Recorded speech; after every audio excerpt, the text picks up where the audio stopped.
奮するんだよ。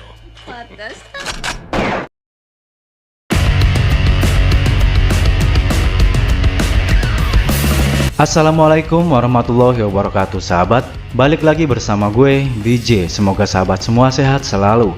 Jangan lupa like, comment, dan subscribe dan nyalakan lonceng notifikasinya sebagai bentuk dukungan Anda agar saya bisa lebih bersemangat lagi untuk upload video-video terbaru selanjutnya. Dan gimana bro, masih suka ngomongin kejelekan mantan ke pacar baru kamu? Aduh, sama kalau begitu. Seperti biasanya saya akan merangkum sebuah film, di mana film ini adalah sebuah film action yang sangat melegendkan sekali, yaitu Hitman atau Contract Killer, yang dirilis pada tahun 1998, di mana kala itu saya masih duduk di bangku SD dan merasakan indahnya modal dina calana. Film ini dibintangi oleh Jet Li yang berperan sebagai Fu, di mana film ini menceritakan tentang sebuah misi mencari seorang pembunuh yang dijuluki sebagai malaikat pembunuh. Dan gak usah banyak bacot, kita langsung saja ke filmnya. Pasang telinga, buka mata, buka hati, duduk santai dan tutup mulut. Jangan sampai kemangapan sahabat semua mengurangi tingkat keguantengan dan kecantikan sahabat semua. Wih, sangel-angel, kasdro.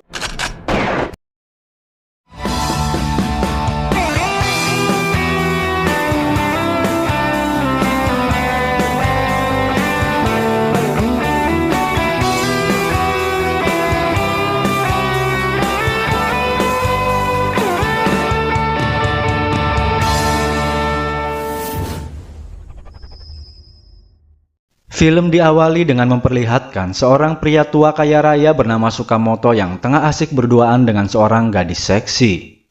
Ia pun merasa sangat curiga bahwa akan ada seseorang yang akan membunuhnya. Untuk itu, ia pun mengerahkan seluruh anak buahnya untuk berjaga-jaga. Dan tak lama kemudian, tiba-tiba listrik di ruangannya pun padam dan disitulah para anak buah Sukamoto pun dihabisi oleh seseorang, di mana orang ini sangat misterius sekali.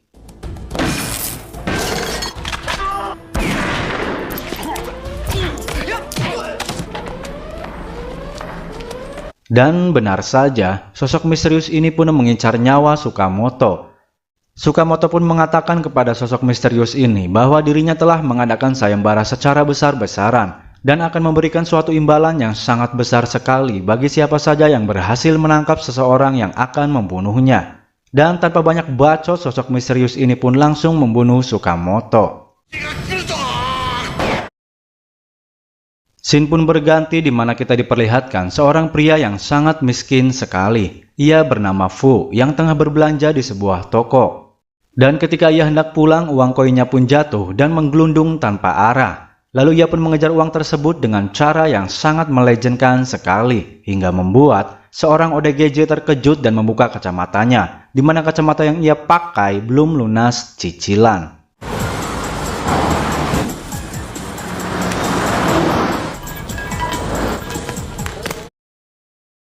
Fu pun tinggal di sebuah kontrakan yang terbilang sangat kecil sekali. Di sana ia pun selalu diremehkan oleh teman-teman sekamarnya karena mereka semua merupakan para preman bayaran. Meskipun Fu adalah seorang mantan prajurit segitiga emas yang sangat terkenal akan ketangguhannya, namun hal ini tidak membuat Fu dihargai oleh teman-temannya. Di sisi lain kita diperlihatkan seorang cucu dari Sukamoto tengah berdoa atas kematian kakeknya. Ia pun berniat akan membalaskan dendam atas kematian kakeknya itu. Beralih ke sebuah kantor polisi, di mana seorang detektif yang bernama Simon tengah memata-matai dan memantau kediaman Sukamoto. Di sana pun terlihat ada Fu yang datang dengan bermaksud untuk mencari pekerjaan, di mana hal ini Fu ketahui dari teman-temannya. Namun karena Fu tidak memiliki undangan, akhirnya ia pun ditolak. Dan tak lama kemudian muncullah seorang pria yang bernama Norman, gak pakai Kamaru, yang menolong Fu.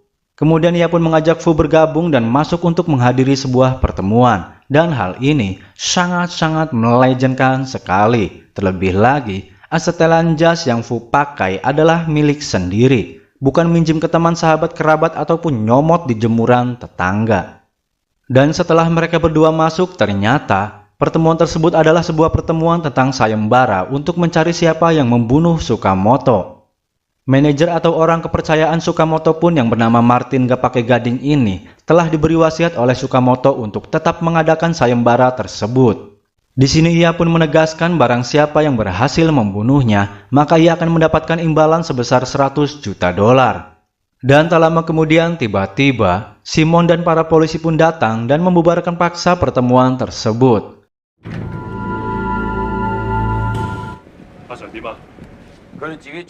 Di sisi lain, cucu dari Sukamoto yang bernama Eiji ternyata mengikuti sayembara tersebut demi membalaskan dendam atas kematian sang kakek. Terlebih lagi, uang imbalan yang akan didapat sangatlah besar sekali. Cukup untuk bekal Eiji mengedit video dengan secangkir kopi beserta kacang gorengan dan serabi lempit selama bertahun-tahun. Eiji pun bersedia membayar mahal tentang informasi yang Martin berikan, yaitu sebuah petunjuk berupa uang kertas militer peninggalan Perang Dunia Kedua yang ditemukan di tubuh sang kakek pada saat sang kakek terbunuh. Di sisi lain, para polisi pun tengah memeriksa rekaman CCTV saat peristiwa pembunuhan itu. Namun, rekaman tersebut hanya menyisakan bagian belakang tubuh si pembunuh, yang membuat proses penyidikan ini pun tak langsung diketahui siapakah pembunuh tersebut. Di sisi lain, Norman dan Fu pun tengah membicarakan pembagian hasil jikalau Fu memenangkan sayembara tersebut. Dan demi mengetahui kemampuan Fu, Norman pun mengujinya dengan membuat masalah di tempat tersebut. Ternyata, kemampuan Fu sudah tidak diragukan lagi. Dan demi menjaga harkat dan martabat seorang wanita, Fu pun tidak ingin menyakitinya.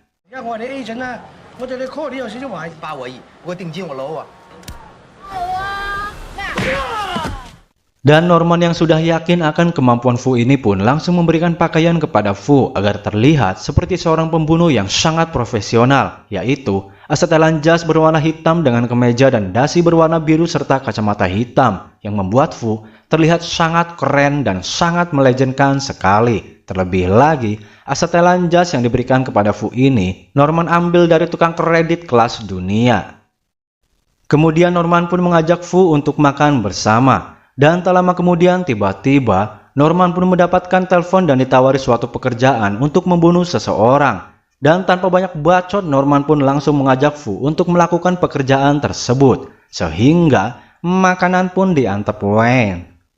Menurut informasi, target pun sedang berada di sebuah taman hiburan.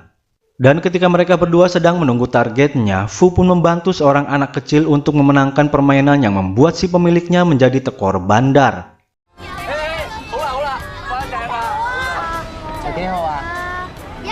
Dan setelah target diketahui, ternyata orang tersebut adalah seorang ayah dari anak yang ia bantu. Melihat hal ini, Fu pun langsung mengurungkan niatnya. Dan tiba-tiba muncullah pembunuh lain yang merupakan teman sekamar Fu akan membunuh pria tersebut. Dan tanpa banyak bacot, Fu pun langsung menolong targetnya yang seharusnya ia bunuh. Dan berakhir dengan kematian teman-temannya.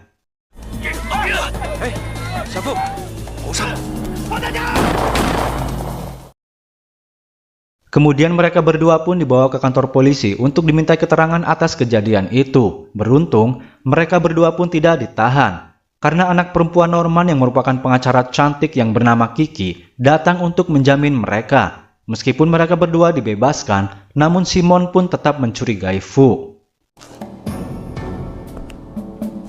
Dan ketika mereka berdua keluar dari kantor polisi, sekelompok orang pun datang memberi imbalan atas pembunuhan tersebut. Ya, meskipun bukan Fu yang membunuhnya, ya lumayanlah buat bekal selama ngedit video. Kemudian Norman pun memberikan bagian kepada Fu. Ketika mereka dalam perjalanan pulang, Fu pun diturunkan oleh Norman dan memberitahu bahwa Fu akan diberitahu jika Norman mendapatkan orderan baru. Dan ketika Norman sampai di rumah, ternyata Fu sudah ada di sana, yang mana Fu ini diam-diam mengikutinya. Dan karena Fu sudah tidak memiliki tempat tinggal lagi, akhirnya dengan sangat terpaksa sekali, Norman pun mengizinkan Fu tinggal di rumahnya untuk beberapa hari. Kemudian Norman pun mengeluarkan buku untuk dipelajari oleh Fu, yang mana isinya tentang bagaimana cara menjadi seorang pembunuh. Namun, ternyata Fu pun telah lebih dulu mempelajari buku tersebut, dan bahkan ia pun menemukan senjata milik Norman yang sudah berkarat. Ketika Kiki pulang ke rumah, ia pun dikagetkan oleh Fu yang sudah berada di kamarnya. Kemudian Kiki pun mengajak Fu untuk pergi ke suatu tempat. Dan ternyata Kiki hanya ingin menggali informasi kepada Fu tentang apa yang selama ini dilakukan oleh ayahnya. Kiki pun meminta Fu untuk memata-matai ayahnya. Dan sepulangnya Fu di rumah, Norman pun langsung mengajak Fu untuk menemui Martin demi mendapatkan sebuah informasi, namun ternyata Martin hanya mencari uang dengan memberikan sebuah informasi yang sudah expired alias kadaluarsa, yaitu tentang uang kertas yang ditemukan di tubuh Tsukamoto. Meskipun demikian, Martin pun memiliki kesimpulan bahwa besar kemungkinan Tsukamoto dibunuh oleh sosok misterius, bukan jurik tuyul genderuwo kuntilanak pocong ataupun Sumanto, melainkan sosok misterius yang dijuluki sebagai malaikat pembunuh. Di sini Martin pun mengatakan bahwa malaikat pembunuh membunuh korbannya karena menegakkan keadilan, karena selama ini yang dibunuh adalah para pelanggar hukum. Dan setelah itu Fu pun mengatakan kepada Norman untuk mengikuti gerak-gerik Eiji, karena Eiji adalah orang pertama yang selalu membeli informasi kepada Martin. Setelah sekian lama mereka berdua memata-matai Eiji, akhirnya terkuaklah sebuah fakta bahwa uang tersebut mengarah kepada orang tua yang bernama Ling yang hidup seorang diri. Kemudian mereka berdua pun dengan cepat mengikuti pergerakan Eiji. Ketika Eiji dan para anak buahnya sampai, mereka berdua pun langsung menuju ke kamar Tuan Ling. Namun, ketika mereka semua tengah mencari Tuan Ling, tiba-tiba muncullah seorang pembunuh bayaran lain. Dan tak lama kemudian Tuan Ling pun muncul di tengah-tengah baku tembak di antara mereka. Kemudian Fu pun mencoba menyelamatkan Tuan Ling. Namun, di tengah-tengah pelariannya mereka pun dihadang oleh anak buah Eiji yang merupakan petarung handal. Kemudian Fu pun bertarung dengannya, di mana terlihat cincin yang anak buah Eiji gunakan sudah dipuasai selama 40 hari 40 malam, yang menjadikannya sangat kuat.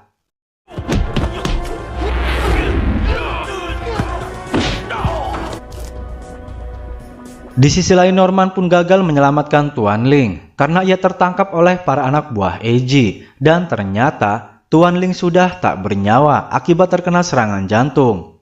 Beruntung Fu dan Norman pun dilepaskan. Setelah itu Norman pun menceritakan kepada Fu awal mula ia mengenal Tuan Ling. Kala itu ia melihat iklan di sebuah surat kabar yang mana isinya tentang seseorang yang membutuhkan pembunuh bayaran, dan ternyata orang tersebut adalah Tuan Ling. Norman pun diminta oleh Tuan Ling untuk membunuh Tsukamoto karena Tsukamoto telah membunuh seluruh keluarganya. Tuan Ling pun akan memberi imbalan uang yang sangat banyak sekali jika Norman berhasil membunuh Tsukamoto. Hingga pada saat berita kematian Tsukamoto, Norman pun diberi uang imbalan tersebut karena Tuan Ling kira bahwa Normanlah yang telah berhasil membunuh Tsukamoto. Di sisi lain Eiji yang tengah mencari petunjuk akhirnya berhasil menemukan sebuah fakta bahwa sehari sesudah kematian Tsukamoto, Tuan Ling memindahkan dananya ke rekening Norman, sehingga ia pun menduga bahwa Normanlah si malaikat pembunuh itu. Singkat cerita, Norman pun melihat sebuah berita bahwa tempat tinggalnya yang dulu telah hangus terbakar, dan ia pun menduga bahwa seluruh pembunuh bayaran tersebut telah mencurigai dirinya dan tengah memburu dirinya. Dan tak lama kemudian tiba-tiba mereka pun diserang oleh sekelompok orang bersenjata, dan hal ini membuat nyawa Norman kini terancam. Karena seluruh pembunuh bayaran yang menginginkan hadiah itu kini tengah memburu Norman yang dianggapnya Norman adalah malaikat pembunuh. Di sisi lain sebuah rekaman pun berhasil mengidentifikasi kecocokan tubuh malaikat pembunuh yang ternyata Simonlah sang malaikat pembunuh yang sesungguhnya. Singkat cerita, Norman dan Fu pun menghadiri sebuah pesta yang mana Kiki pun ada di sana. Norman pun sangat merasa khawatir akan keselamatan Kiki, karena besar kemungkinan Kiki akan menjadi target para pembunuh bayaran yang tengah memburu Norman. Dan tak hanya itu, ternyata Simon pun juga mengkhawatirkan keselamatan Kiki. Dan akhirnya Fu pun mencurigai Simon sebagai malaikat pembunuh karena dirinya tahu bahwa Norman tidak bersalah. Keesokan harinya Fu pun yang ahli di bidang kecerdasan ini akhirnya mengatur siasat dengan menelpon Martin untuk membuktikan kecurigaannya terhadap Eiji. Setelah di tempat Eiji, Fu pun langsung menembak Norman dan meminta uang imbalan tersebut karena Fu berhasil membunuh Norman yang mereka anggap sebagai malaikat pembunuh. Dan benar saja, uang tersebut hanyalah sebuah rekayasa Eiji untuk kepentingannya, karena bagaimanapun juga uang tersebut akan tetap menjadi milik Eiji. Dan tak lama kemudian terjadilah pertarungan di antara mereka.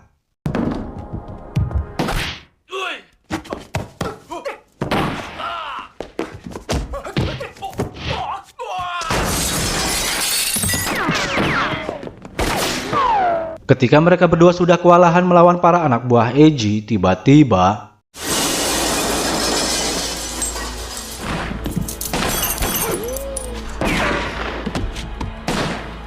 Ya, sang malaikat pembunuh yang sesungguhnya pun datang untuk menolong mereka berdua. Dan disinilah akhirnya mereka semua pun tahu bahwa sang malaikat pembunuh yang sesungguhnya adalah Simon.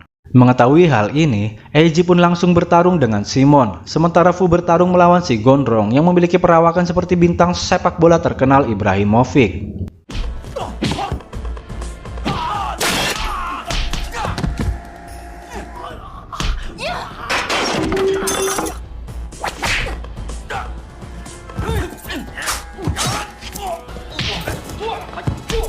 Dengan jiwa bertarung Fu sebagai pria sejati, akhirnya ia pun berhasil mengalahkan si Gondrong dan juga Eiji.